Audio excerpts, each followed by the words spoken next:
আম্মুকে যতই বলি বেশি কিছু দিও না, তারপরে বস্তা ধরে পাঠাবে, বস্তা ভরে পাঠাবে। কি কি পাঠালো সেটাই আপনাদের সাথে আজকে শেয়ার করব, দেখতে থাকুন। বৃষ্টি দিয়ে শুরু করলাম দুপুরে, কিন্তু গতকাল দুপুরে কিন্তু বেশ বৃষ্টি ছিল, তাই না?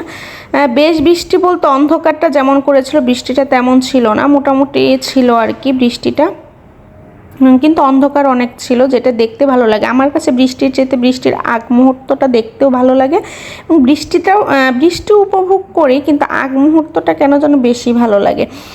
এই তো বৃষ্টি নেমে গিয়েছে, খেয়ে দিয়ে একটু শুয়েছিলাম, দুপুর বলবো না, এটা মনে হয় 4টা বাজে, তখন খেয়ে দিয়ে শুয়েছিলাম, তখন দেখলাম অন্ধকার হয়ে গেছে। পরে বারান্দায় গিয়ে একটু দাঁড়ালাম। এই তো এটা হচ্ছে বৃষ্টি চলে গিয়েছে পরে, এটা সন্ধ্যার পরে নামাজ পড়ে, ওর বাবা নামাজ পড়লো, নামাজ পড়ে বললো চলো একটু হেঁটে আসি, যেহেতু বাসায় আছে, আজকে ছুটির দিন।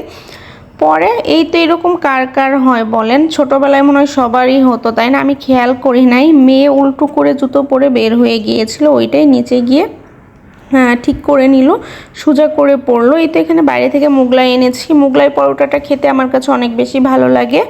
আর এরকম ওয়েদারের তো কথাই নেই, ওয়েদার ডিমান্ড বলা যায়। কিন্তু আজকে আর চা করিনি, কারণ যেহেতু ছুটির দিন ছিল, দুপুরে ভরপুর রান্নাবান্না করেছি, খেয়েছি, পেটটা ভরাই ছিল। তারপর যেহেতু নিচে গিয়েছি, পরে ভাবলাম যে একটা মোগলাই নিয়ে যাই, নিয়েছি, এখন খাচ্ছি। পেটটা ভরাই ছিল, এর কারণে আর চাটা বানাইনি। দুধ চা খেলে না খেতে ভালো লাগে, খাওয়ার পরে খারাপ লাগে।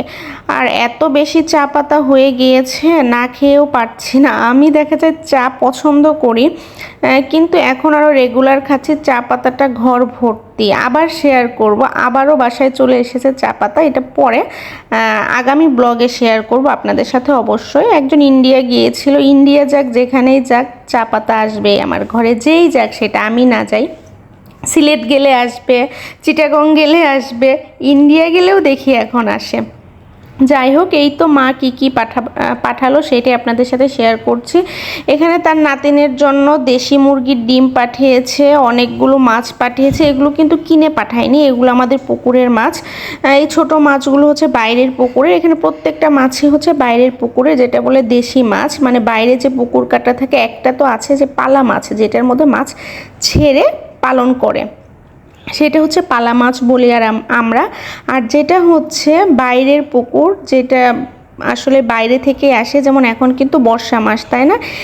এই মাছগুলো মেরে ফেলছে, কারণ যখন বর্ষা হবে তখন এই বর্ষাকালের মাছগুলো আবার পুকুরে আসবে, এসে বড় হবে, তখন এই দিনে আবার মেরে ফেলা হবে। এটাই হচ্ছে বাইরের পুকুরের মাছ। এই তো এখানে হচ্ছে প্রত্যেকটা মাছ কেটে ধুয়ে নেওয়া হয়েছে, এবং কি ফ্রিজে রেখে দিলাম। প্রথমে ভেবেছিলাম যে এইভাবেই রেখে দিব, পরে ভাবলাম যে না, কেটে ধুয়েই রাখি। প্রথমে দেখে শুধু ওইভাবেই রেখে দিয়েছিলাম, ভাবছিলাম যে দুধটা বোতলে ঢেলে তারপরে রেখে দিব, যেহেতু রাত হয়ে গিয়েছিল। সাথে সাথে কিন্তু আবার মাছের তরকারি রান্না করেও দিয়েছি। কি বলবো আর বলেন, মা মনে হয় যতই দেয় ততই কম হয়ে গিয়েছে। তারপর আমাকে ফোন দিয়ে বলছে কি যে অল্প কিছু জিনিস দিয়েছে, বেশি কিছু দিতে পারিনি, বৃষ্টি বৃষ্টি ছিল। বলেন আর কি দিবে, আর কি দেওয়ার ছিল? কাসন্দিটাও পাঠিয়ে দিয়েছে। আমি বারবার বলি যে ঢাকাতেও কিন্তু মা কাসন্দি পাওয়া যায়, কিন্তু তার হবে না, তার দেশে থেকেই দিতে হবে, মানে বাড়ি থেকেই দিতে হবে। এই তো মাছগুলো আমি কেটে রাখছি, যেহেতু আজকে আর আমার যেহেতু পার্মানেন্ট বোয়া না, ছোটা বোয়া, কালকে আসতে আসতে মাছগুলো বরফ হয়ে যাবে, আর এগুলো গুছিয়ে নিতেও তার অনেক বেশি লেট হয়ে যাবে। এর কারণে ভাবলাম যেহেতু নরম আছে, আমি নিজেই কেটে নেই। এত পারফেক্টভাবে কাটতে পারি না, কিন্তু যেভাবেই পারি, নিজের কাজ তো নিজের কাছে ভালোই লাগে, এবং গুছিয়ে রাখতে পারছে। অনেকেই তো এইটুকুও পারে না, তাই না? আমি যতটুকু পারি ওইটুকুর জন্য আল্লাহর কাছে হাজার হাজার শুকরিয়া।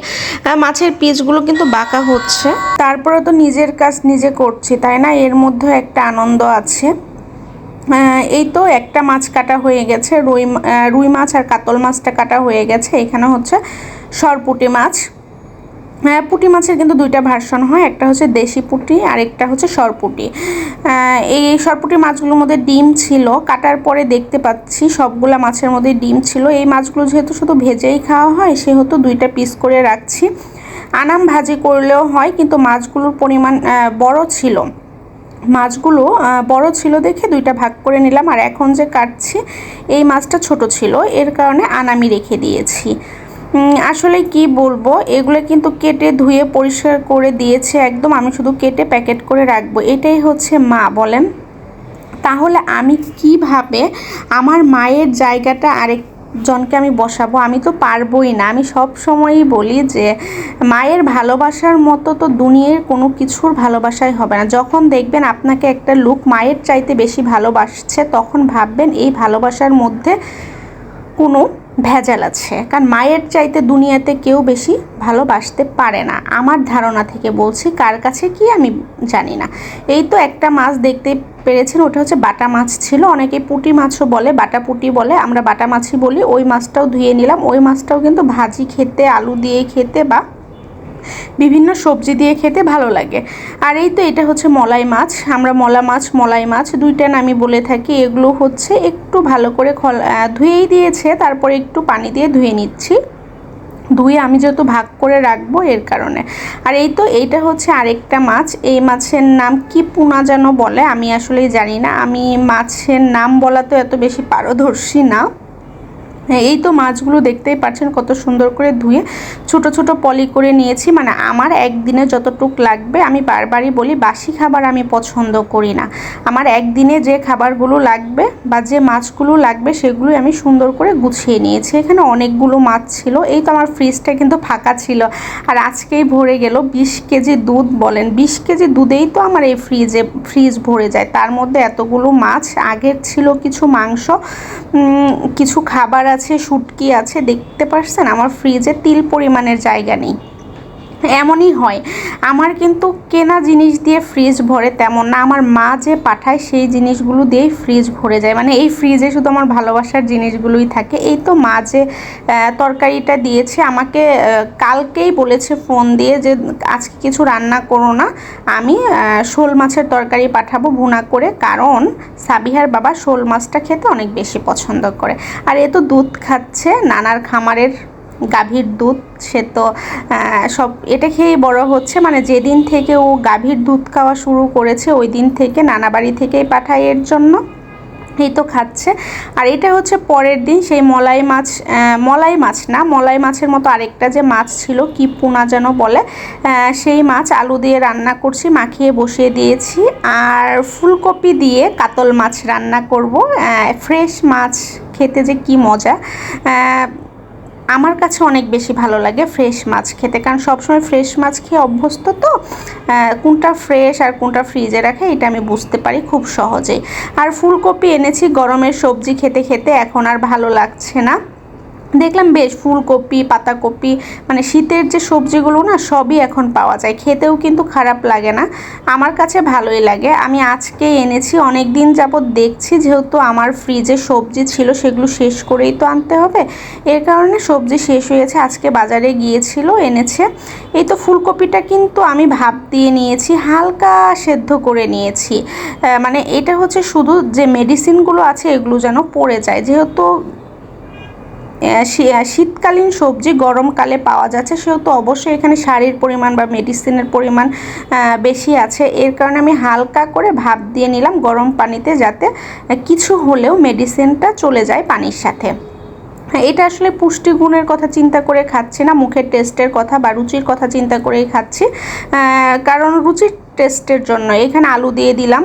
আলুটা হচ্ছে ভেজে রেখেছিলাম, মশলাটা কষিয়ে ফুলকপি দিয়ে দিলাম, হালকা গরম পানি দিয়ে ভাপ দিয়ে নিয়েছি এবং আলুটা ভেজে নিয়েছি তেলের মধ্যে। যখন মাছ ভেজেছি তখনই তেলের মধ্যে ভেজে নিয়েছি। ফুলকপির তরকারিটা ভালো লেগেছে আমার কাছে, কেন যেন শীতের ফুলকপির চাইতে এই ফুলকপিটা খেতেই অনেক বেশি ভালো লাগলো। আর গ্রিন কালারের তো শীতের ফুলকপিটা দেখবেন সাদা সাদা হয়, আবার এটা একটু সবুজ সবুজ, যেটা দেখতেও ভালো লাগে এবং খেতেও বেশ ভালো লাগলো।